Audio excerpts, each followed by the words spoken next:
Friends, welcome to another round of This is Crucial Conversations. It's good to see your face, Amos, my bestie, my dear friend over there in Dallas. Hello from Berkeley. What is up? Nothing much. Good to be back here for This is Crucial again. Yeah, I feel like in the past week or 2 weeks, ever since Labor Day, the world has been gearing up to return to something that honestly seems like pre-pandemic times, a lot of hustle, a lot of bustle. And yet in the midst of it all, it's important to stop and continue to focus in on these conversations that are crucial. They impact our human relationships, our human existence, our understanding of God and our place in the world. And so we're excited about the lineup that we have for y'all this year and excited to be using our fancy new microphones. Yes. Can you hear the depth of bass in my voice? That's the reason why we bought these new microphones was to make the bass more prominent. This is what you're going to hear today on This is Crucial is a conversation with one of our guests for the fall. Before we get there, though, I just want to take a quick moment and share about how we're expanding the conversation here at This is Crucial.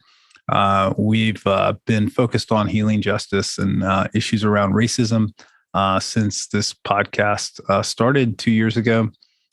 This coming fall and spring, we are going to expand the conversation to touch on issues that relate to and are connected to healing justice and racism, but may not be expressly about racism itself. So looking forward to in sharing the platform we've got here with some of our guests and learning more from them.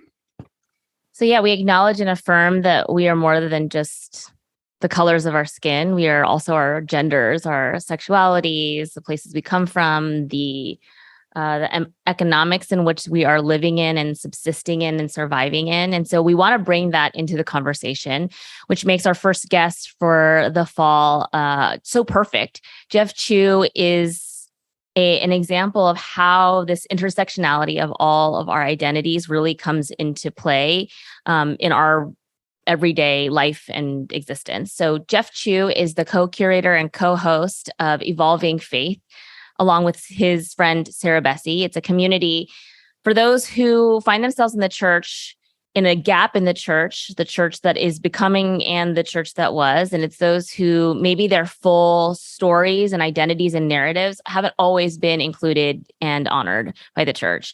I know that's something that resonates with me. He is a teacher and a preacher and a gardener and a farmer. And in his former life and also in his current life, he is and was a journalist. He currently serves as the editor-at-large at Travel and Leisure. He's written for the New York Times, the Wall Street Journal, the Washington Post, and was on staff at Time Magazine for many years. That's actually how I came to know of Jeff Chu. He was writing about the church, and I resonated with the way that he approached the conversation and had the honor of meeting him and becoming friends with him over the years as he coincided with many of my friends at Princeton Theological Seminary. Jeff and his husband and their dog Fozzie live in Michigan right now, where he is a candidate within the RCA tradition.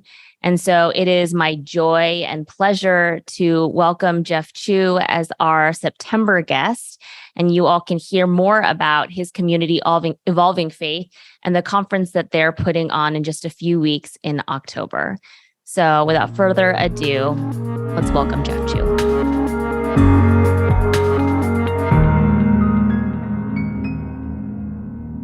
So this first episode of This is Crucial for this year is so exciting for me because we get to talk to somebody who I often wonder, how did I get so lucky to be his friend? I've long known about Jeff Chu far before I even met him. I read his works in Time Magazine. I knew of his books. I had friends of his who told me what an amazing person he was. And it all is even better in real life when I get to know Jeff. Lies. No, all truths. And so what I love about, if you Google Jeff Chu, the number of qualifiers that come up about who you are. Jeff Chu is journalist, interviewer, curator, writer, reporter, preacher, teacher, farmer, great little interviewer, husband, partner, all of these amazing things, which, and hopefully this will come out in our conversation.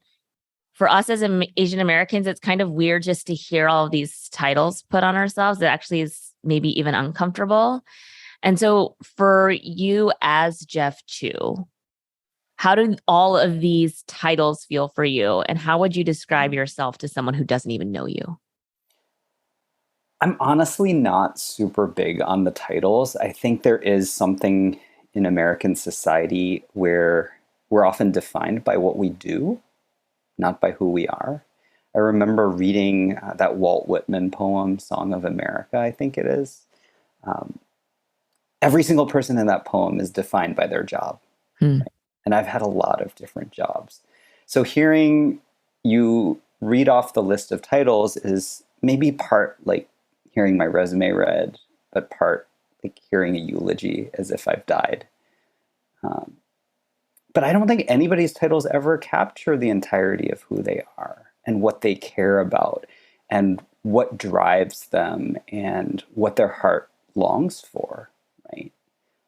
So who I am, I'm just a normal person trying to make sense of a wild world. I'm trying to sort out what my story is and can be and how it intersects with my husband's story and our old deaf dog's story and our neighbors' stories and our family stories and ultimately God's story. What does it mean to be part of all these different stories and try to be a good part of those stories, an honorable part, a noble part, a part that builds up and brings beauty as opposed to creating discord or pain? I guess that's what I'm trying to do. Okay, so that said, super humble and Jeff Chu consistent response. And yet the way that you're doing that is resonating with a lot of people out there. So for those of you who don't know Jeff Chu, and I know a lot of people do because all of my friends fan a little over you, which I think is fun and interesting and odd too, right? And we can go into that.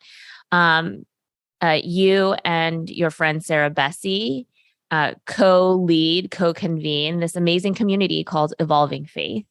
And so the way you all are talking about your own stories and the way you all have created a table in which you're inviting people who are talking about their own stories is hitting home for people where church has not necessarily felt like a safe place to do that kind of work.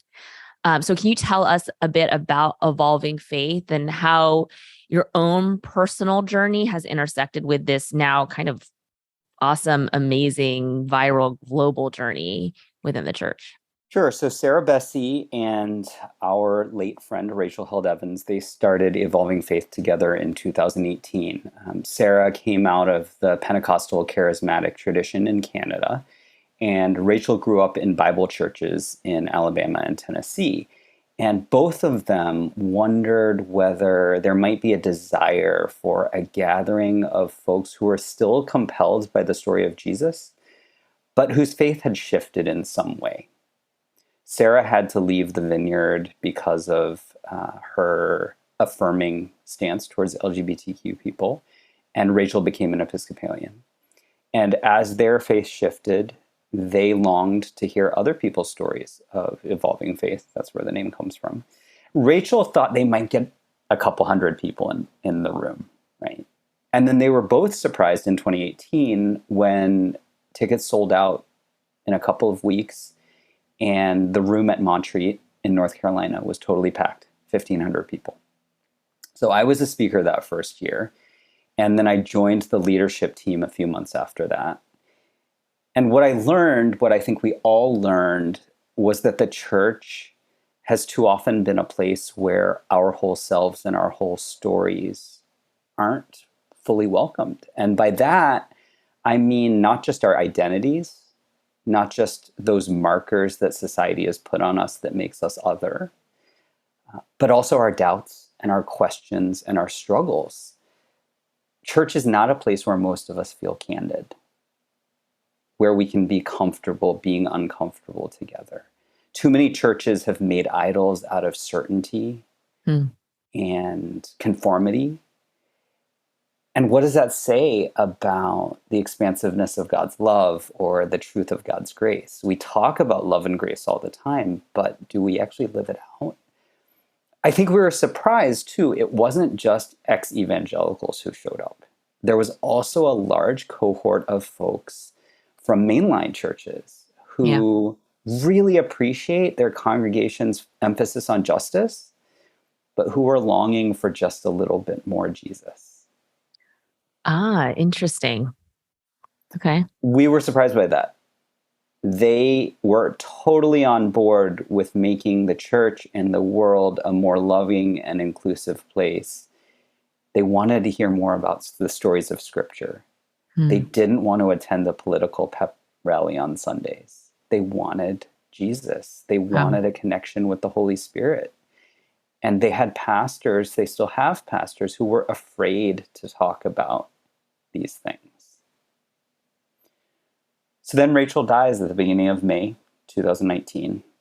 And that left such a void for us, losing our friend. And we honestly debated whether to keep going, mainly for personal reasons, right? Yeah. Because we've suffered this loss of a tremendous writer, brave public figure, but for us, she was our friend. Yeah. We did it because the need didn't go away. So many of us have found ourselves with a faith that is evolving in ways we never expected. And that didn't disappear with Rachel's death. The call to this work, which is not always fun, honestly, didn't disappear with Rachel's death. Yeah. Why isn't it fun? Why isn't Let's it just fun? name it. Just name it. It's not fun to try to bring a group of hurting people together. Hurting people who are afraid of healing because the hurt has become so familiar and in some ways so comfortable. And sometimes healing hurts too. Yeah. Sometimes healing stretches us in ways we're not used to being stretched because maybe those muscles have atrophied, or maybe we're forced into a kind of discomfort that we haven't known before. I think Americans especially are uncomfortable with discomfort. Yeah. And sometimes we mistake discomfort for danger. Yeah. Ah, interesting. And so we end up hurting each other because we're hurting. And that's no different in the evolving faith community than it is in the wider church. So that's a struggle sometimes. There's also, just speaking personally, that sense of responsibility, right? Who am I to dare to speak into someone else's relationship with God? That takes some arrogance, doesn't it? Yeah. Yeah. I don't know. I'm pretty uncomfortable with it. I'm no expert in terms of relations with the divine. As I said, I'm just a normal person trying to make sense of stuff. Yeah. So I don't take that for granted. And a lot of days I would just rather crawl back under the covers and go to sleep. But we don't always get to do that. Yeah. You preached an inspired sermon on a parable from Luke that I watched just last week in preparation for our time here together. And in that sermon, you said a parable is not a problem to be solved alone, or a formula to be grasped individually, or math proof to be worked out. A parable is a provocation. So would it be wrong for me to hear you affirming that it's possible, impossible for parables to be neutral and disembodied? And I asked that question, as a follow-up really to what you were just talking about the stories that evolving faith is making room to hold and to share. So, yeah, or is it possible for parables to be neutral and disembodied, meaning uh, as a proclaimer yourself of the gospel, is it possible for you to speak into a body of people or speak to a body of people without expecting for something to happen or change? Look, you two preach more than I do, right? You always preach with hope, but maybe not expectation. Mm. You hope that something, and it might not even be what you intended to be heard, but you hope that something will move inside someone, and you hope that something that moves in the direction of God, right? I've spent most of my career as a journalist. This church stuff is relatively new to me. I only went to seminary a few years ago. As a journalist, I learned that there is no such thing as objectivity or neutrality. The three of us come from different cultural backgrounds, and we preach and we write and we show up in the world informed by those experiences, informed by the cultures in which we were brought up, as well as the cultures that have shaped our adulthoods, right? There's no way any of us can be objective or neutral. Every story is embodied because every story is told and then received through a different set of ears, a different set of eyes, a different set of experiences and sensory receptors, a different body. And every story can also be used for good and holy and uplifting purposes, as well as abused for bad and profane and discriminatory ones, right?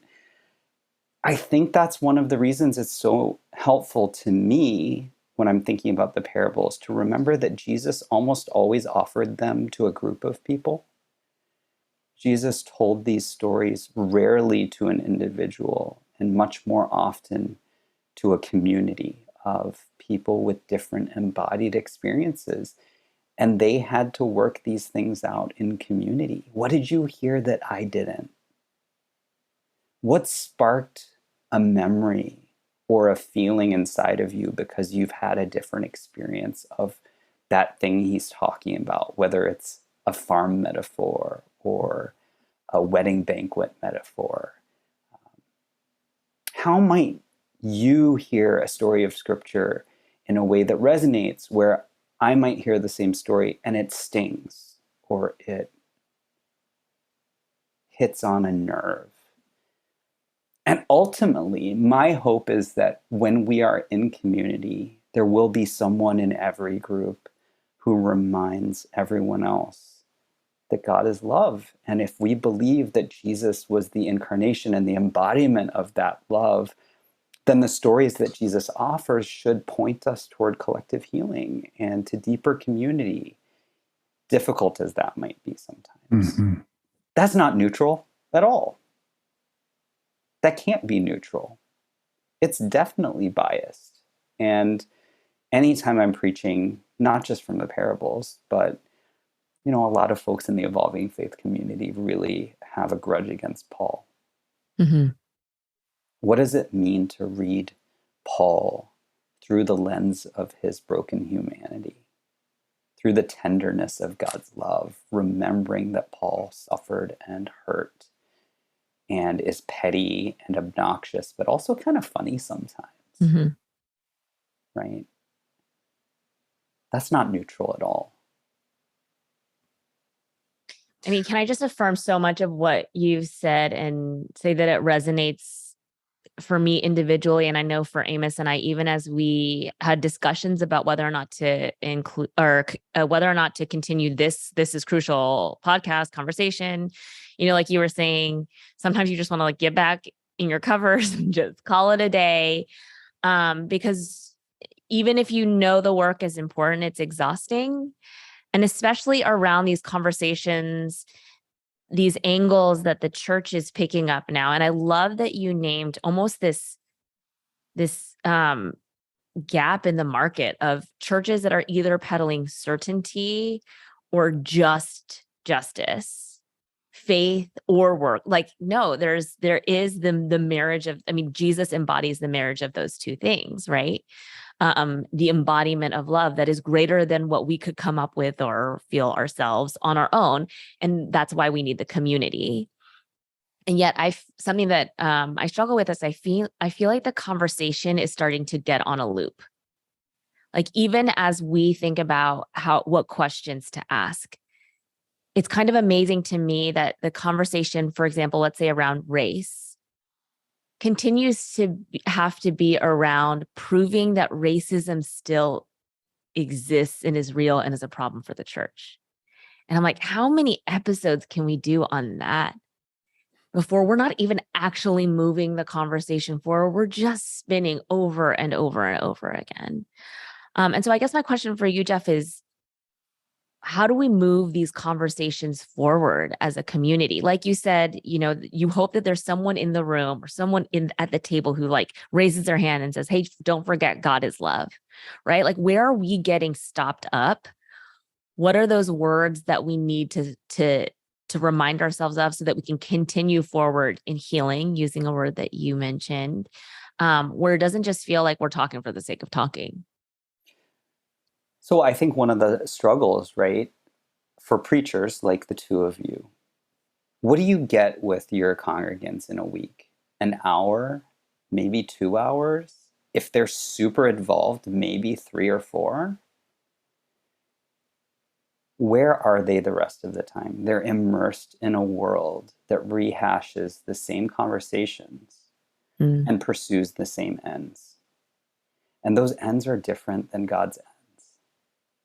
I heard a really wonderful sermon once. It was preached by the dean at the time of Washington National Cathedral.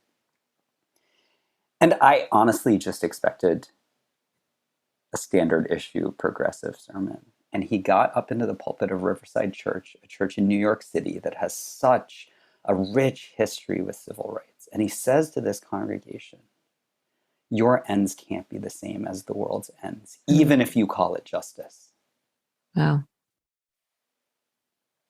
And your means can't be the same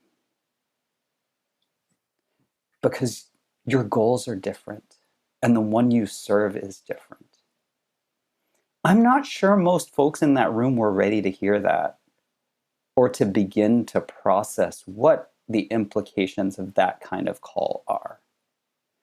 Because every day, especially those of us who are spending time on social media, we're immersed in a discourse that so often is about being right. Yeah. About signaling what our values are, even if we don't live them out particularly well.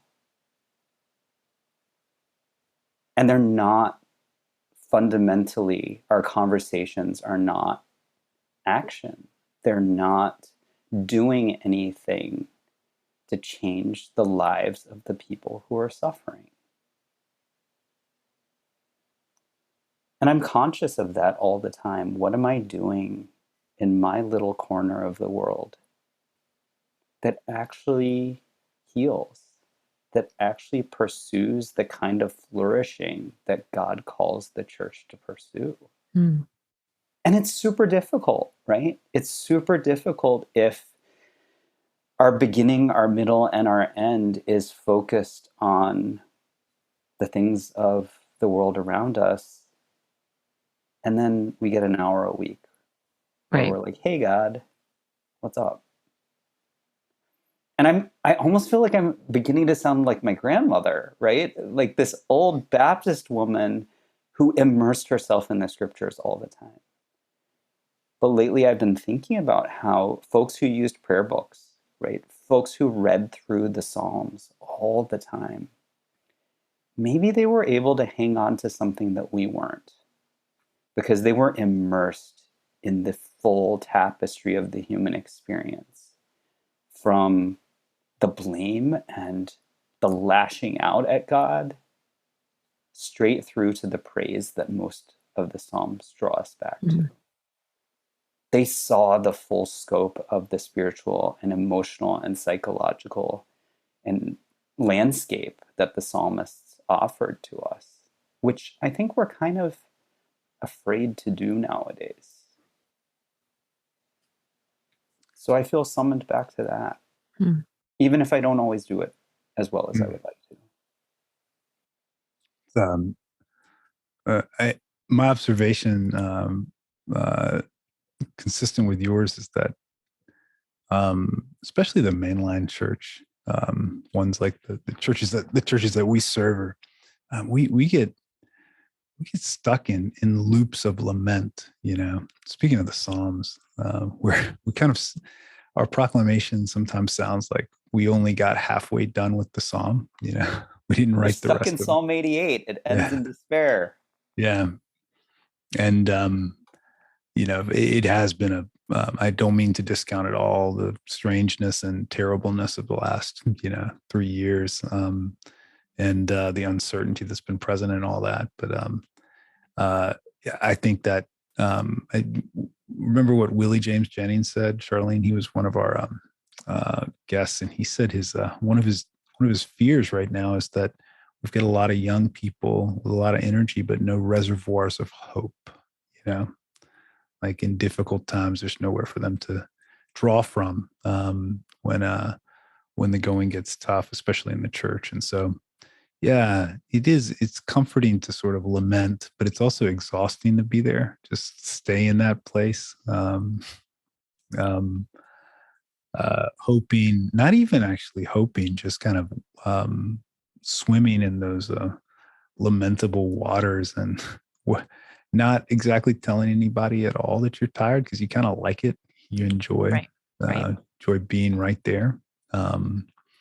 So that's my latest grievance, actually, that I'll just put out there into the world. Okay, so then I share that grievance 100%. Sometimes I'm like, oh my gosh, the worship service we have planned for Sunday is too joyful. There's so much going on in the world. Mm-hmm. How do we honor that? Like, we don't want to appear out of touch. And which is just like it's kind of crazy, and how to hold all of these things. I mean, I imagine it was I pictured, like, what if we put the Psalms on like a scrolling feed in the same way that we had Instagram, right? Like, how would, or like Twitter or TikTok or whatever, like what would the similarities be, and what would just the stark contrasts be?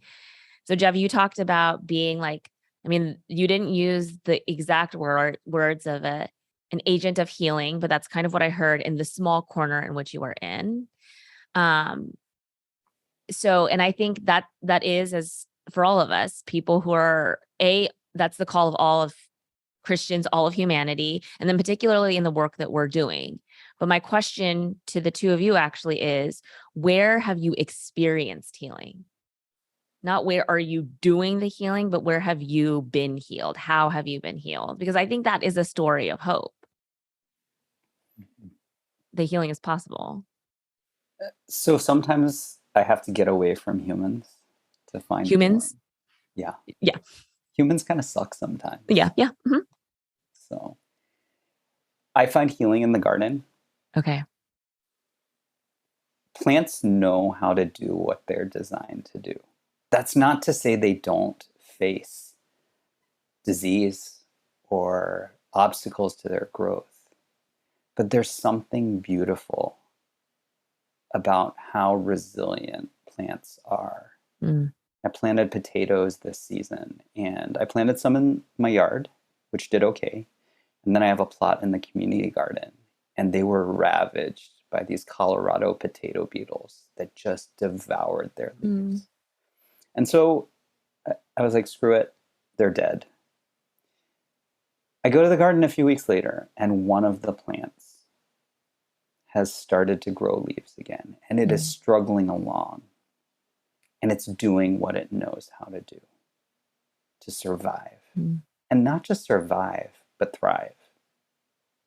So I need to go next week and dig around in the soil and see if it produced any tubers, and we can hope. We'll see.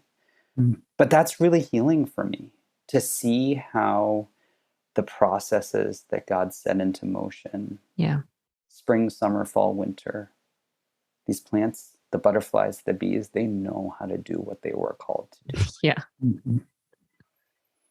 And then in terms of human relationship, honestly, some of the most healing moments have been some of the most mundane things. It is meals with people whom you love and who you know love you. And sometimes you don't even say anything significant.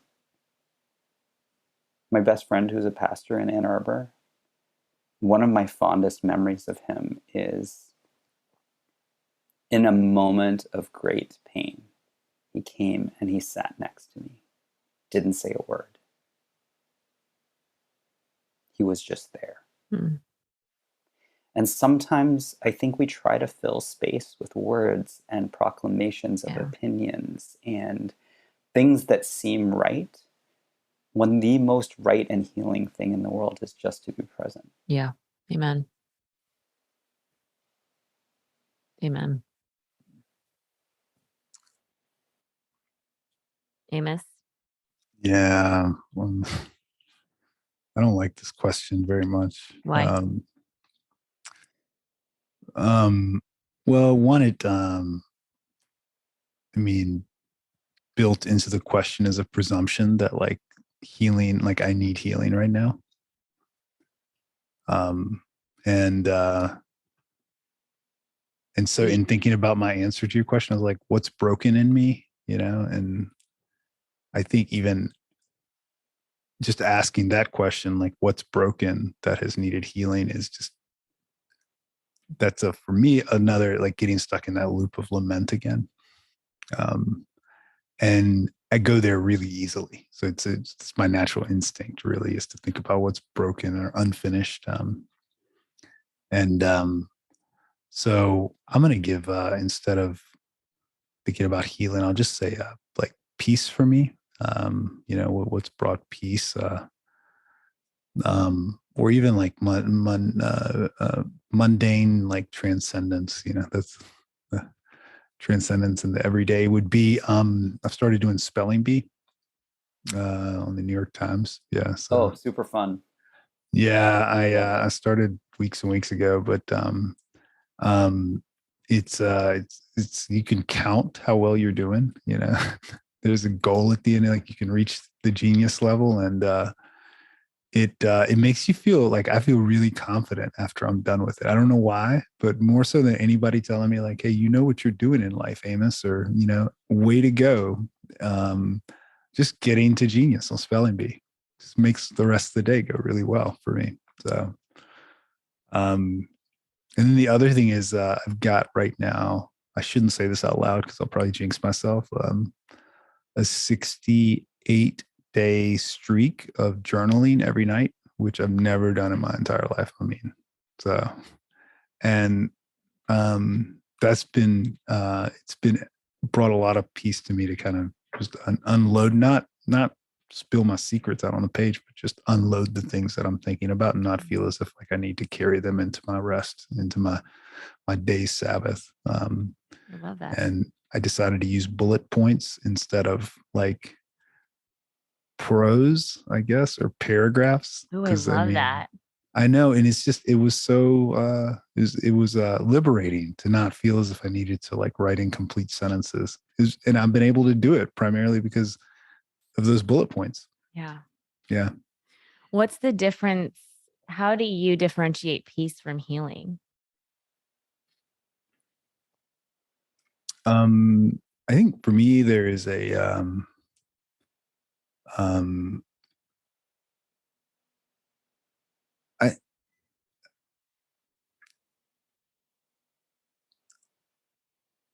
peace is, for me, like an acceptance of,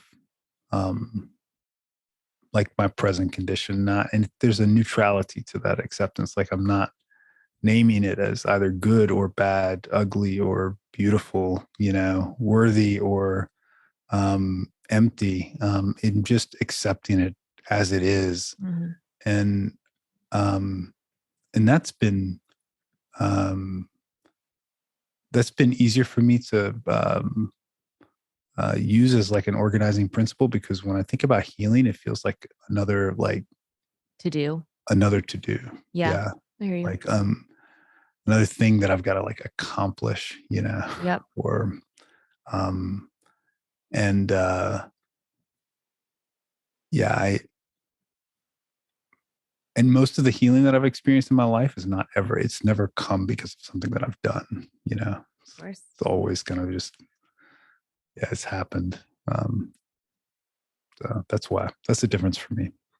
I mean, it's like, Jeff, you describing how the bees and the butterflies and the plants know how to do what they do well. Like, it's simple, right? They don't try to, a butterfly doesn't try to be a hummingbird, and a bee doesn't try to be an ant. And yet humanity regularly tries to be God, and humanity regularly tries to bring about healing that is, I mean, we can be agents that, like, in the same way that, let's say you have a gaping wound on your body, you should keep it clean. There are things that you can do to prevent healing, but you are not the white blood cell and your body doing the actual healing.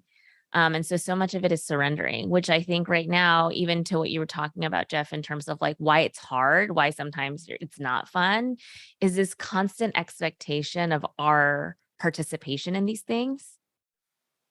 And while I don't say like, oh, just sit back and let injustice run rampant, how do you find that balance between being recipients of grace, being participants in peace, by being receptive to healing, but not thinking that it's like, gosh, the worship service was too joyful today?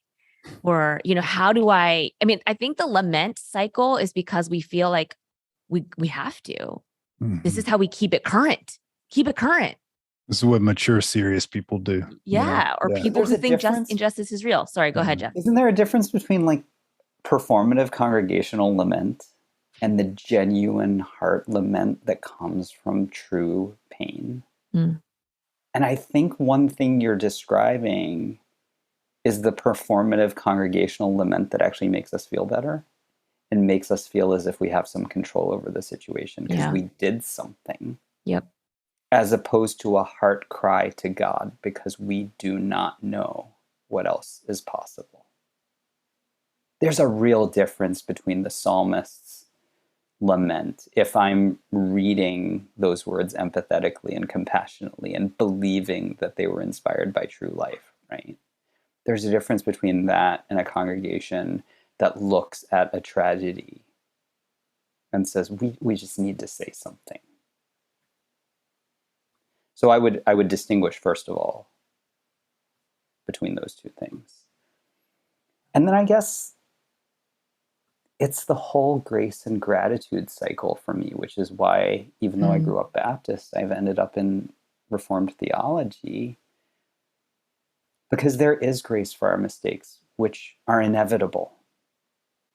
We will sometimes be too complacent. Yep. And we will sometimes be overactive and spin in unproductive ways. And maybe once in a while we might do some good.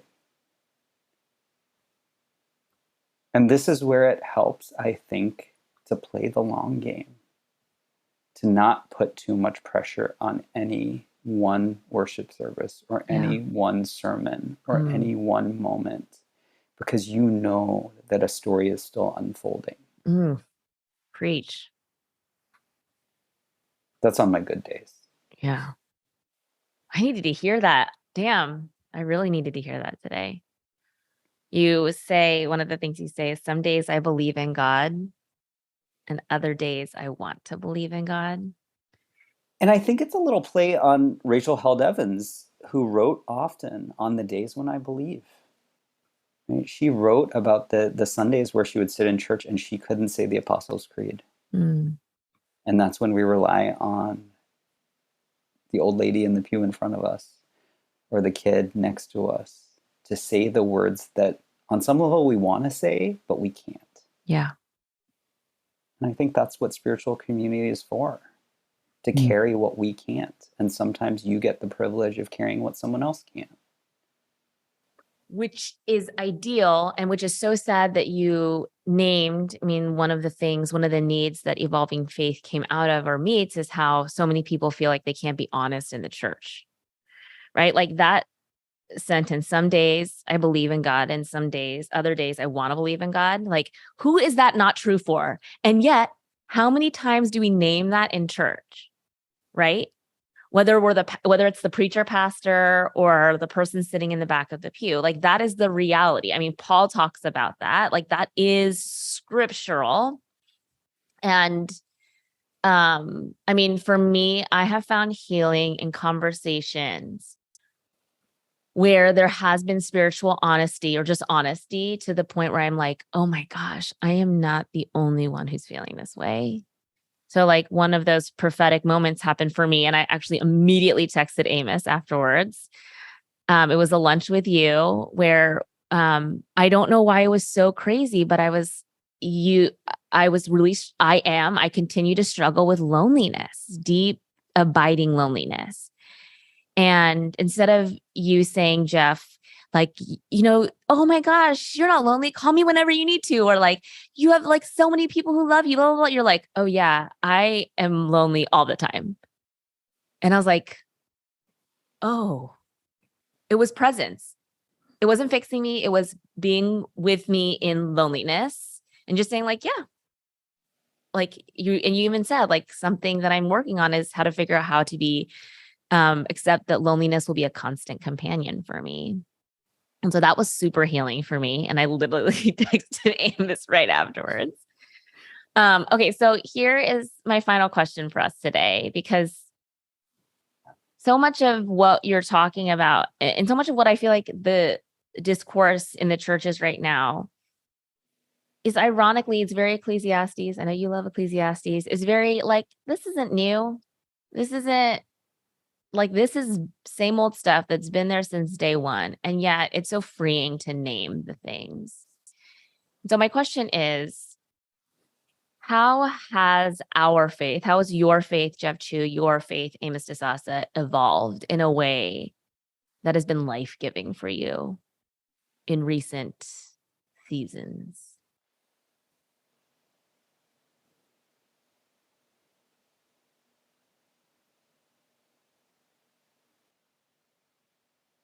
Do you want to go first? Yeah, I'm just gonna ramble for a bit while I get my thoughts together, but I absolutely will go first. Don't mind. Let's do a little prelude here. Little podcast prologue. Yeah, my faith as of late has evolved to be more pragmatic. Yeah. Can you say more? I'm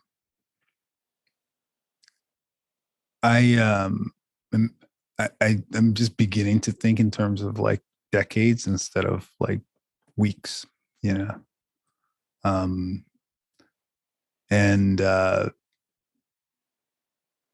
acknowledging, I think, how little like actual control I have to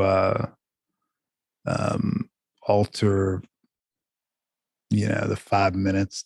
Like, I probably got a little bit of control over the next 5 minutes, but the next 5 hours belong, like, I mean, there are things that are going to happen that I just can't plan for. And so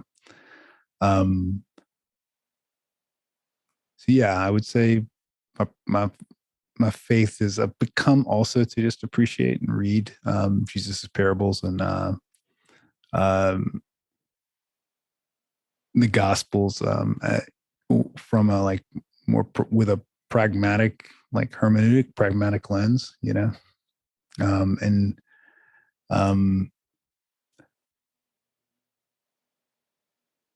I would say the result has been my prayers have gotten smaller, in the sense that they just, the words are simpler, the sentences are shorter, and I'm just asking for daily bread has kind of become the essence of my prayers, and I think that that's a feature of my faithful pragmatism these days. Is I just don't want to be disappointed by God anymore. And I think it's okay for me right now to draw near into the present and not be too concerned with next month or next year. It's new for me because Charlene will tell you I think strategically about everything. It's hard to think strategically about how God's going to work in your life. Yeah. I know. I wish I'd known that. I wish I'd known. We should have had you. Wish I'd met you, Jeff. Like 5 years ago. That would have been helpful. Jeff, I want you to give the final word, so I'm just going to give my answer real quick. Yeah. And I say this to you, my dear Asian brother, because I feel like you would understand. I feel like God has always been an Asian parent in my mind, where I'm not doing enough. It was like my mom banging the chopsticks on the table every time. It was like, take a bite. If we weren't eating fast, like all those things. It was like, pray longer, wake up earlier, study harder. And the new manifestation that I kind of know in the deep recesses of my heart is real and true, but still I have a hard time accepting it, is how God wants to practicing the presence of God. And so before, it was very much like you show up ready with your studies prepared and you're, in your Sunday best. And now it's like that friend where they're like, I want to catch up with you. And you're like, I have to go to the grocery store and I'm going to be racing around the aisles. And they're like, that's cool. Can I just come and walk beside you while you do that? And we can catch up. Just do what you got to do. I know that you're feeling stressed and anxious, but I just want to be with you. And I'm like, oh, wait, what? That is the evolution that I'm trying to really wrap because in that is this notion of grace and unconditional love and love and love and love. So that is not something that I earned, but something that is just present constantly, is the evolution that I'm trying to live into, but it's hard. Because you've been brought up in a culture that values you for what you do. Yes. To go back to where we started with my stupid resume. Yes. We live in a culture that cherishes productivity, and especially those of us who are living in America as people who are not white. It feels as if we constantly have to earn our belonging. Yes. So how do we fight that? Sometimes it feels like a losing battle. It's exhausting to have to prove, or to feel as if you have to prove over and over and over that you have something to contribute, that you have a right to be part of the community, that you're worthwhile. So I get that. I get that on a very deep level. I think my answer to your question over the last few years, look, I am a queer man in a very straight culture. And when I talk about my culture, I mean Chinese culture as well as American church culture, right? I've grown up at the intersection of conservative Chinese culture and conservative Baptist culture. Those are my roots. And coming out and dealing with the implications of that was an estrangement. In some ways, it was almost an insult to my family. And a break with what I was told were my family's values, right? Those layers of values. So in the last few years, I feel as if there's been a kind of reconciliation, not necessarily with actual people in my family, but between me and what I understand to be the values that my grandparents, who were so formative in my childhood, the values they raised me with. It's coming to a new understanding of the faith that I inherited and the ways in which those stories sustained my grandparents when they were refugees during World War II. My maternal grandmother, who was sent to work in a knitting factory when she was 12 or 13 and never given an education because her mother needed her to make money. What those ancestors found to be good news is the same thing that I need as good news now. Yeah. Which is to believe that God is not just real, but also present and listening and alongside us and suffering with us. And that ultimately, somewhere down the line, in a mysterious way that we can't understand right now, all things will be made new. That's not a new story. Yeah. And I'm glad it's not a new story. I'm glad that it sustained my grandparents and it has sustained my parents, because it gives me some hope that will also sustain me. Hmm. That's some gospel right there. It may be because I'm reading Ecclesiastes a lot right now, but you are, I'm catching some serious Kohelet vibes from you right now, Jeff Chu. The honesty mixed with like the simple hope of like the tactile things that are right in front of us. And eat and drink. We need to eat and drink good things. Yes, we do.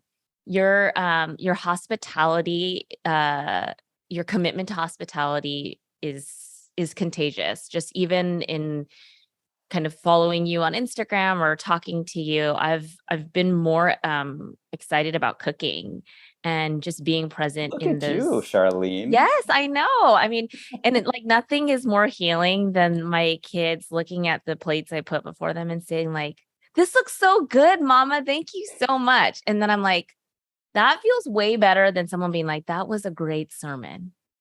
Right? Because it's human and it's so like it's survival, and not just words. It's presence. And you fed them. Yes. I love that. Jeff, can you just plug really quickly the Evolving Faith Conference that is coming up in just a few weeks? Evolving Faith 2022, October 14th and 15th. Charlene Hahn Powell will be one of our speakers. I'm so excited Charlene's coming, but we also have Barbara Brown Taylor and Kate Bowler and Brian McLaren and Shaniqua Walker Barnes. Cole Arthur Riley. Propaganda will perform a couple of poems or songs. The poet Maggie Smith will be with us. It's going to be an amazing group of people. It's all online. evolvingfaith.com. Join us. If you can't watch everything on October 14th and 15th, you'll have access to the videos through the end of the year. I think it's going to be a really rich time full of questions and challenge, but ultimately hope. That's Charlene's job, to bring the hope. Entirely virtual. So Berkeley folks, Dallas folks, we'll put the link in all of our things. Register, sign up, get a part of it, be a part of it, join the conversation. It's a community of people who have recognized and accept that faith is an evolving and a beautiful part of our lives. And so, Jeff, thank you so much. You are a pastor to pastors. I hope you know that. There's many of us who tune in and find great wisdom and peace in the wisdom that you have to offer. So thank you. Thanks, Jeff. Thank you. Good to spend time with you both. See you all next month. Our October guest is the Reverend Dr. Scott Black Johnston. We'll be talking about his forthcoming book, Elusive Grace. Take care. Peace. Yep.